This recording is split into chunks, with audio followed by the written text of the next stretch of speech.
Olá pessoal, aqui é o Fábio da Boston Treinamentos e neste vídeo damos continuidade ao nosso curso de UML abordando o assunto casos de uso.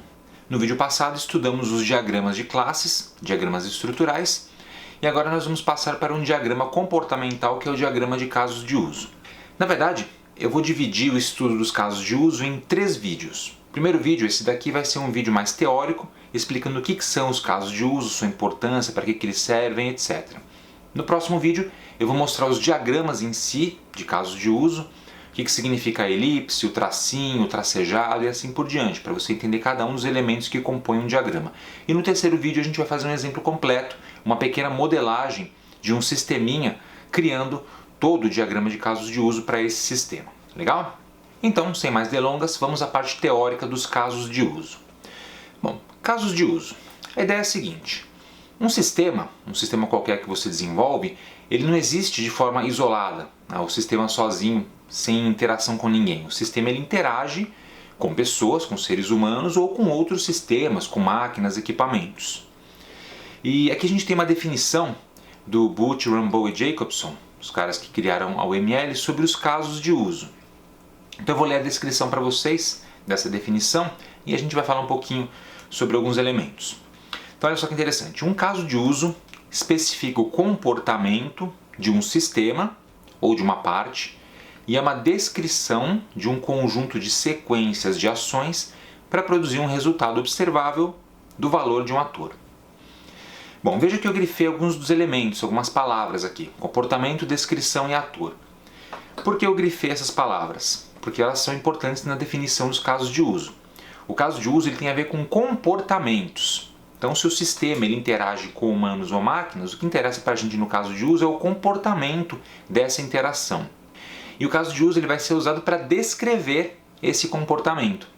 Então, como o sistema interage? Descrição no caso de uso. E a interação é feita com humanos ou outros sistemas. Esses elementos eles são chamados de atores, por isso que eu grifei também a palavrinha ator. Então, no geral, a gente vai usar o caso de uso para captar o comportamento pretendido do sistema. O caso de uso vai ser usado, portanto, para a gente definir como o sistema deve funcionar.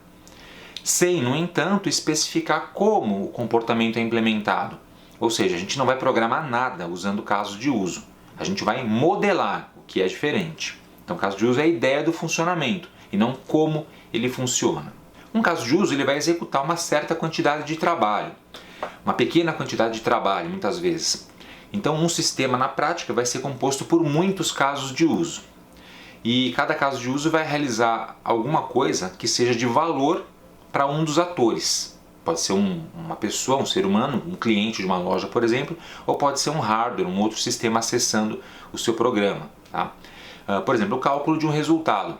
Quero saber o saldo da minha conta corrente. Então eu fiz lá pagamentos, transações, transferências, depósitos, quero saber o meu saldo no final. Então vai ter um caso de uso dentro do sistema bancário que vai fazer esse cálculo para mim e retornar um resultado. Os casos de uso eles podem ter variantes. Tá? Então você já deve ter percebido que o caso de uso tem muito a ver com funções do sistema. Então os casos de uso realmente eles modelam funcionalidades do sistema. E eles podem ter variantes, que são outros casos de uso, que são versões de casos mais genéricos ou casos mais especializados. E eles vão ser incluídos como parte de um outro caso. Aí vai ficar mais claro esse esquema mais para frente quando a gente falar sobre generalização. Então, no geral, a gente pode dizer que os casos de uso eles representam aspectos do comportamento de classes e modelam os requisitos do sistema. Você já deve ter ouvido falar em requisitos funcionais, requisitos não funcionais, ou requisitos do sistema. Tá? A gente vai usar os casos de uso para modelar esses requisitos. Eu vou deixar aqui embaixo na descrição do vídeo também um link para um vídeo que a gente tem aqui sobre o que são esses tais de requisitos em engenharia de software. Recomendo que você assista para até ficar um pouco mais claro essa ideia toda. Bom, prosseguindo então. Onde a gente aplica os casos de uso? Para que eles servem? No geral, a gente vai usar os casos de uso com 2 finalidades principais. Primeira, definir o escopo. É visualizar e entender as funcionalidades que a gente vai ter no sistema. Tá? Na forma de um diagrama, geralmente. Você vai ter um diagrama e esse diagrama ele vai mostrar o que você tem dentro desse sistema, o que é importante no sistema. E também a gente usa os casos de uso para identificar os papéis. A gente falou em atores, agora estamos falando em papéis. Ou seja, identificar quem interage com o sistema e com quais funcionalidades dentro do sistema ocorre essa interação. Então o cliente interage com quais funções do sistema, o atendente interage com quais funções, o banco de dados interage com quais funções. Também é importante saber para que não servem os casos de uso. Os casos de uso não são empregados para detalhar a implementação das funcionalidades. Não vai ter o detalhamento de como funciona o cadastro de um produto, por exemplo, ou como funciona uma venda dentro da empresa. Isso a gente vê lá na frente. Existem inclusive diagramas da UML mais específicos para tratar dessas implementações. Bom, e qual é a importância dos casos de uso? Eles são muito importantes. O caso de uso, o uso dos casos de uso, permite que os especialistas de domínio especifiquem a sua visão externa sobre o sistema, de modo que o desenvolvedor, que no caso provavelmente vai ser você, possa construir a sua visão interna.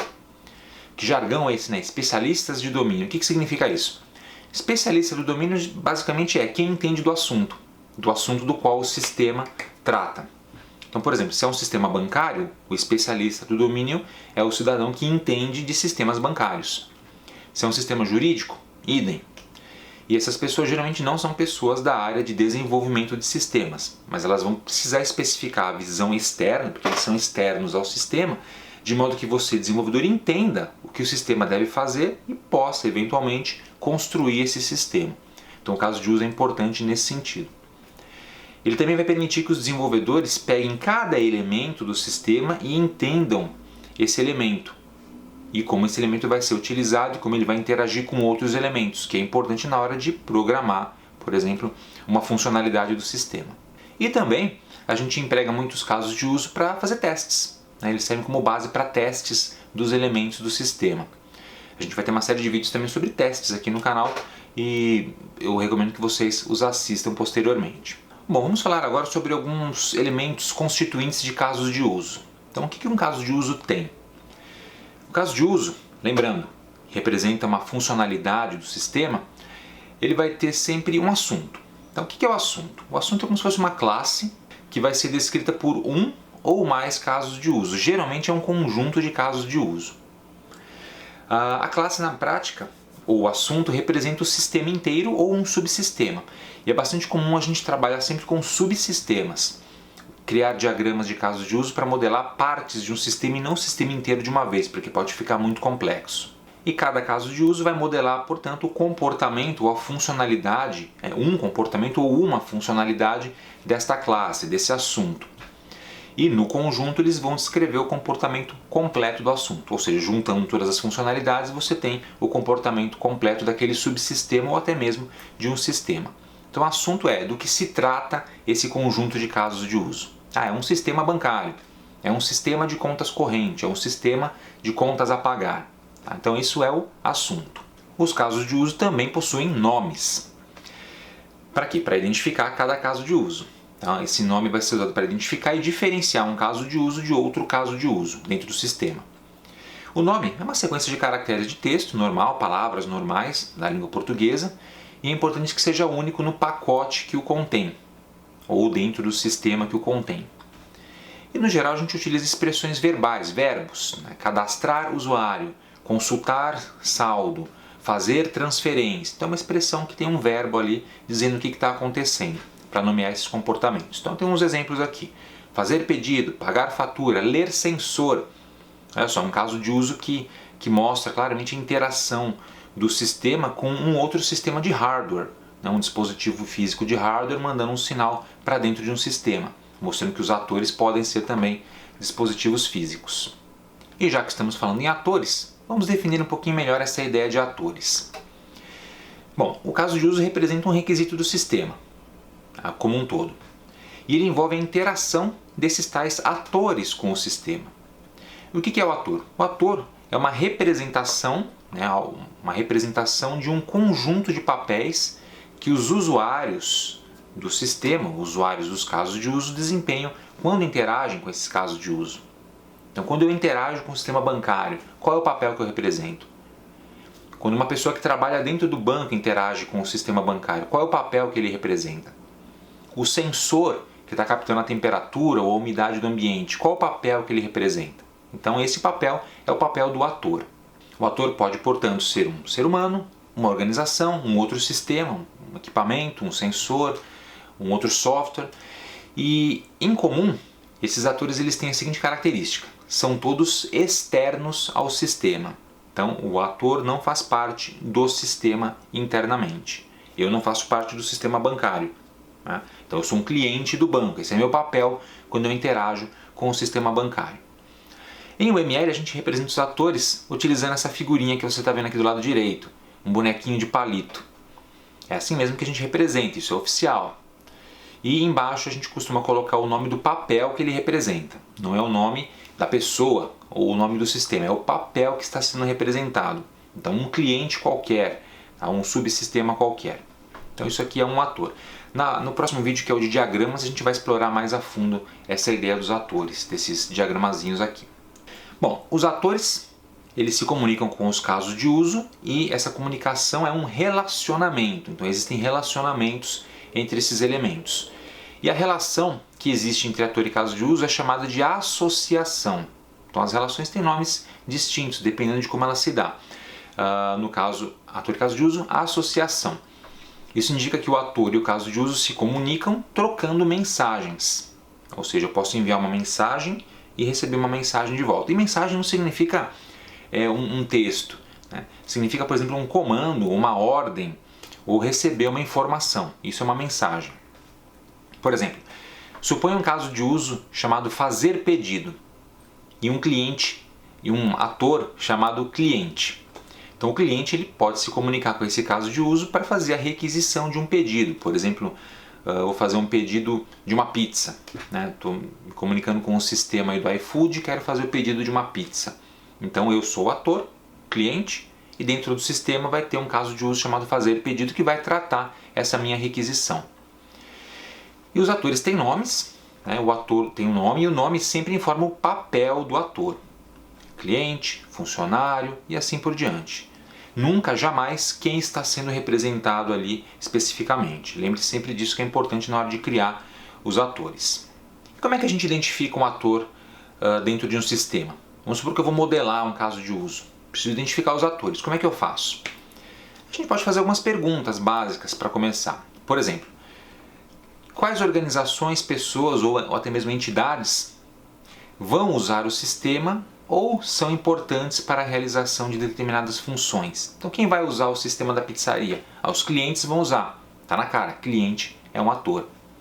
Quem mais vai usar? O funcionário também vai usar. Funcionário também é um ator. E assim por diante. Quais sistemas se comunicam com o sistema desenvolvido? Tem um outro sistema que se comunica? Pode ter. O cliente faz o pagamento via cartão de crédito. Então o meu sistema ele se comunica com o sistema da administradora de cartões ou o sistema de pagamentos. Esse sistema também é um ator. Quem pode se interessar por algum requisito do sistema? Quem deve receber informações sobre ocorrências do sistema? Então, são perguntas que a gente faz para tentar determinar quem é e quem não é ator dentro desse sistema na hora de modelar os casos de uso. E às vezes a gente vai esbarrar no seguinte cenário. Você vai identificar dois ou mais atores que têm papéis muito parecidos, mas que têm pequenas diferenças entre si. Nesse caso a gente precisa modelar esses atores separadamente, porém organizados num negócio que a gente chama de hierarquia de generalização e especialização. Aí eu vou falar mais sobre isso no vídeo sobre diagramas. Mas já sabe que os atores têm de ser sim modelados, mesmo que eles sejam muito parecidos entre si. Provavelmente eles têm um relacionamento entre si. E claro, não adianta só identificar os atores, temos que identificar os casos de uso também, ou seja, as funcionalidades do sistema, que na prática também não é muito difícil de fazer. A gente pode fazer perguntas do tipo: quais as funcionalidades pretendidas para o sistema? O que eu quero que o sistema faça? Cada funcionalidade pode dar origem a um caso de uso. Posso também fazer uma lista de necessidades e objetivos dos atores em relação ao sistema. O que o ator espera do sistema? Pode virar um caso de uso. Que informações o sistema precisa retornar? Por exemplo, o saldo bancário. Então, eu vou ter lá emitir saldo como sendo um caso de uso. O sistema precisa realizar uma ação que se repete no tempo? Pode ser um caso de uso, né? Calcular juros da poupança todo dia 5. Então, algo que se repete todo dia 5 vai ser um caso de uso. E considerando requisitos funcionais, a gente sempre vai pensar nos casos de uso para implementá-los. Então, você fez o levantamento de requisitos do sistema, para cada requisito provavelmente vai ter um ou mais casos de uso para fazer aquela implementação. Bom, e os relacionamentos? Relacionamentos eu só vou citar, agora não vou entrar muito a fundo até para não estender muito o vídeo e não ficar muito pesado. A gente já viu que entre os casos de uso e os atores existe um relacionamento chamado de associação, que é representado aqui por um tracinho, bem simples. E a propósito, essa elipse aqui representa o tal do caso de uso, que até o momento você deve estar pensando, como é que eu represento isso? Então, elipse e o nome do caso de uso dentro. Então aqui nós temos um relacionamento entre um cliente e um caso de uso efetua pedido, uma associação entre eles. Legal. Só que os casos de uso também podem se relacionar entre si, um caso de uso com outro, uma funcionalidade pode se relacionar com outra. E aí nós vamos ter 3 tipos básicos de relacionamentos: generalização, extensão ou relacionamento estendido e relacionamento de inclusão. Eu vou mostrar isso para vocês mais a fundo, né? A gente vai estudar isso no vídeo sobre diagramas de caso de uso. Tá? Basicamente, generalização é quando você tem 2 elementos que são muito semelhantes entre si e que derivam de um outro elemento. A extensão é quando você tem algum elemento que é opcional, que pode agregar uma nova funcionalidade, mas não é obrigatório. E a inclusão é quando você tem um elemento que é obrigatório para o funcionamento de um outro elemento. Então uma função depende de uma outra função para poder funcionar. Certo? Uma ideia geral usando, mas acho que até já deu para entender mais ou menos como funcionam esses relacionamentos. E um ator também pode se relacionar com outro ator usando a generalização, como eu citei anteriormente. Então, no próximo vídeo a gente vai estudar a fundo os relacionamentos. Uma coisa que a gente precisa estudar nesse vídeo ainda é o fluxo de eventos. O fluxo de eventos ele tem a ver com a documentação do caso de uso. Quando a gente cria o diagrama de caso de uso, a gente não cria geralmente só o diagrama com desenhinhos, né, com ilustrações, figuras. A gente também cria uma documentação escrita. E essa documentação ela vai englobar o fluxo de eventos. O fluxo de eventos especifica o comportamento do caso de uso, né, de forma descritiva. E dentro do fluxo de eventos a gente costuma incluir quando se inicia o caso de uso e quando ele termina. Tem uma fronteira para iniciar e terminar o caso de uso. Quando esse caso de uso interage com os atores. O caso de uso pode interagir com outros casos de uso e também com atores que são externos ao sistema. Então, quando ocorre interação externa. Quando há transferência de objetos ou de elementos de um caso para outro. E o fluxo de eventos, na verdade, ele pode ter um fluxo básico, principal, e também fluxos alternativos, né, do comportamento. Ou seja, sequências de ações que são obrigatórias e sequências que ocorrem às vezes, dependendo de alguns fatores. E a gente pode especificar esses fluxos de eventos de várias formas. Contexto informal, que é o que eu vou mostrar no exemplo no próximo slide. Tabela com pré e pós-condições, essa tabela eu vou mostrar no vídeo de exemplo de criação de diagramas. Também podemos usar máquinas de estado, diagramas de atividades e até mesmo pseudocódigo.